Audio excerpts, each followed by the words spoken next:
हमारा ये मिस्टीरियस दिमाग उतना जटिल नहीं है जितना आप सोचते हैं, बल्कि उससे कहीं ज्यादा जटिल है। हमारे इस भौतिक शरीर में ये छोटा सा दिमाग अनगिनत संभावनाएं रखता है, बट अफसोस तो यह है कि हम इसकी शक्ति के बारे में नहीं जानते।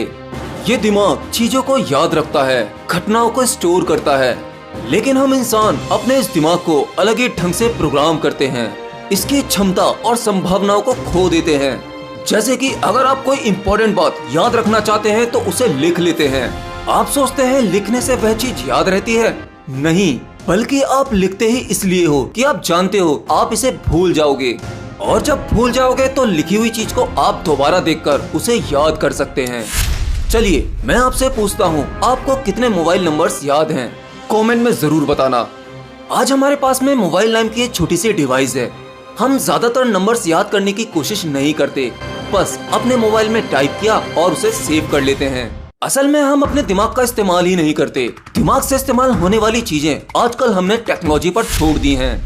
हमारा और हमारे दिमाग का काम, याद रखने का काम, ये सब कुछ आजकल रोबोट और टेक्नोलॉजी करती हैं। लेकिन शायद आप नहीं जानते, हमारे दिमाग की शक्ति आज की टेक्नोलॉजी, कंप्यूटर, रोबोट इससे कहीं ज्यादा है। आफ्टर ऑल हमारे दिमाग ने ही इन सब चीजों का निर्माण किया, आविष्कार किया। हमारे दिमाग की याददाश्त और मेमोरी कमाल होती है। तो चलिए मैं इसके बारे में आपको एक सच्ची घटना बताता हूँ। विवेकानंद के बारे में तो आपने सुना ही होगा, और विवेकानंद के बारे में अधिकतर लोग जानते हैं कि उनकी याददाश्त जबरदस्त थी। वे बहुत ही जल्दी पूरी किताब पढ़ लेते थे और उसे वर्ड टू वर्ड याद भी कर लेते थे। कहानी कुछ इस तरह से है। ये बात उन दिनों की है जब विवेकानंद देश भ्रमण में थे। उनके साथ उनके एक गुरु भाई भी थे। देश भ्रमण के दौरान जहाँ पर भी उन्हें अच्छे ग्रंथ मिलते थे, वे उन्हें पढ़ना पसंद करते थे। किसी भी नई जगह जाने के बाद उनकी सबसे पहली तलाश लाइब्रेरी की होती थी। एक बार की बात है, एक जगह उन्हें एक लाइब्रेरी ने काफी अट्रैक्ट किया, तो उन्होंने सोचा क्यों ना यहाँ कुछ दिन तक रुका जाए। उनके गुरु भाई उस पुस्तकालय से उनके लिए इंग्लिश और संस्कृत की नई नई किताबें लाकर देते थे, और विवेकानंद उन किताबों को पढ़कर अगले दिन ही वापस दे देते थे। रोज रोज नई नई किताबें लाना और उसे अगले दिन ही वापस कर देना। यह देखते हुए उस पुस्तकालय का लाइब्रेरियन काफी परेशान और हैरान हो गया। उसने स्वामी जी के गुरु भाई से कहा, क्या आप इतनी सारी नई नई किताबें केवल देखने के लिए ही ले जाते हैं?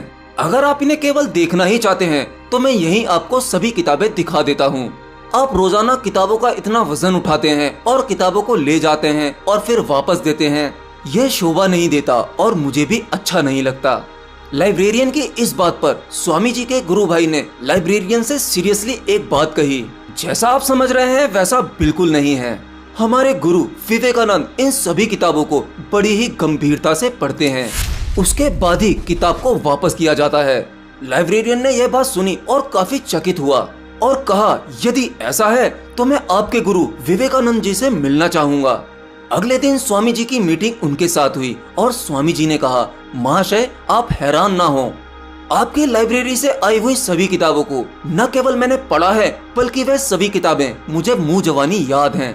इतना कहते हुए उन्होंने वापस की हुई कुछ किताबें उस लाइब्रेरियन को थमाई और किताब में मौजूदा महत्वपूर्ण कंटेंट उन्होंने मुंह जवानी उस लाइब्रेरियन को सुना दिया। लाइब्रेरियन चकित रह गया। फिर लाइब्रेरियन ने उनकी तेज याददाश्त का रहस्य पूछा। तब विवेकानंद बोले कि किसी भी चीज को पूरे फोकस के साथ थॉटलेस किया जाए तो वह पूरी तरह से आपकी मेमोरी में स्टोर हो जाती है। आपका दिमाग चीजों को कभी नहीं भूलता। उसके लिए आपको जरूरी है आपके अपने मन की और दिमाग की शक्ति को पहचानना, और यह शक्ति अभ्यास और ध्यान से आती है। और आप तो जानते ही होंगे, विवेकानंद बहुत ध्यान किया करते थे। उन्हें जब भी समय मिलता था या तो वो किताबें पढ़ते थे या वो गहरे ध्यान में होते थे। ऐसी एक दूसरी कहानी मैंने सुनी सदगुरु के एक वीडियो में। उन्होंने भी विवेकानंद की याददाश्त के बारे में एक छोटी सी घटना कही। चलिए अगर वो घटना आपने नहीं सुनी तो मैं आपको बता देता हूँ। विवेकानंद भारत के पहले ऐसे योगी थे जो अमेरिका गए थे 1893 में, और उन दिनों विवेकानंद ने एक क्रांति सी ला दी।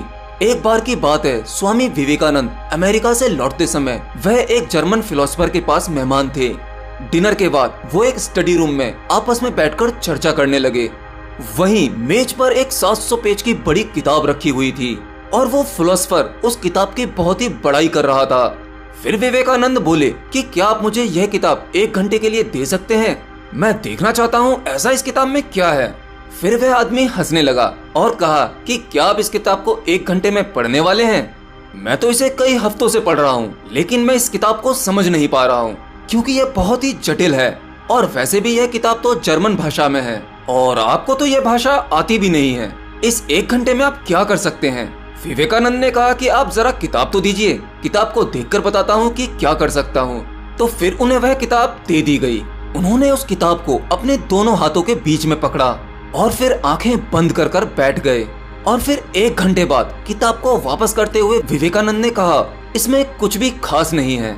उस आदमी को लगा कि विवेकानंद के घमंड की तो हद ही हो गई। आपने किताब को खोला तक नहीं और आप उसके बारे में कमेंट कर रहे हैं। इवन आपको ये भाषा तक नहीं आती। मतलब वो थोड़ा सा चिढ़ गया कि ये किस तरह की बकवास है। फिर विवेकानंद बोले कि आप किताब के बारे में कुछ भी पूछ लीजिए और मैं आपको बताऊंगा। ठीक है, उन्होंने कहा पेज 633 में क्या लिखा है और फिर विवेकानंद ने किताब में लिखा एक एक शब्द दोहरा दिया। मतलब आप बस पेज का नंबर बोलिए, वो उस पेज पे लिखी बातों को वर्ड टू वर्ड बता देंगे। फिर वो बहुत चकित हुआ कि ऐसा कैसे हो सकता है, ये तो चमत्कार है। आपने किताब खोली तक नहीं, ऐसा कैसे हो गया? विवेकानंद बोले, इसीलिए लोग मुझे विवेकानंद कहते हैं। विवेक यानी बोध। वैसे उनका नाम नरेंद्र था। उनके गुरु ही उन्हें विवेकानंद कहते थे क्योंकि उनके बोध की क्षमता ही कुछ ऐसी थी जो उनके गुरु ने पहचान ली थी। तो कुछ इस तरह से थी विवेकानंद के दिमाग की क्षमता, उनके बोध की शक्ति, उनकी स्मरण शक्ति। यह सिर्फ जब ही संभव है जब आप अपने दिमाग की शक्ति को पहचान पाएं, उस पर भरोसा कर पाएं। आप यह मत सोचिए कि विवेकानंद के पास में ही यह शक्ति उस ईश्वर ने दी थी, बल्कि हम सब में हर तरह की पॉसिबिलिटीज हैं। हम सबका दिमाग बहुत ही शक्तिशाली है, बस हम उसे जानते नहीं हैं कि उसका इस्तेमाल कैसे करना चाहिए। तो आप भी मेडिटेशन करते रहिए, शायद आप भी एक दिन अपने दिमाग की शक्ति को पहचान पाएं और आप ट्रांसफॉर्म हो सकें एक साधारण इंसान से एक असाधारण इंसान में। एंड लास्ट, अगर आप अपने सवाल या कमेंट पर वीडियो चाहते हैं तो आप हमारे नए चैनल आंसर वर्ल्ड को भी सब्सक्राइब कर सकते हैं और वहां पर अपना कमेंट छोड़ सकते हैं। और आपका क्वेश्चन वर्ल्ड के प्रति इतना प्यार दिखाने के लिए बहुत बहुत धन्यवाद। मिलता हूँ अगले वीडियो में नई जानकारी के साथ, तब तक के लिए बाय बाय।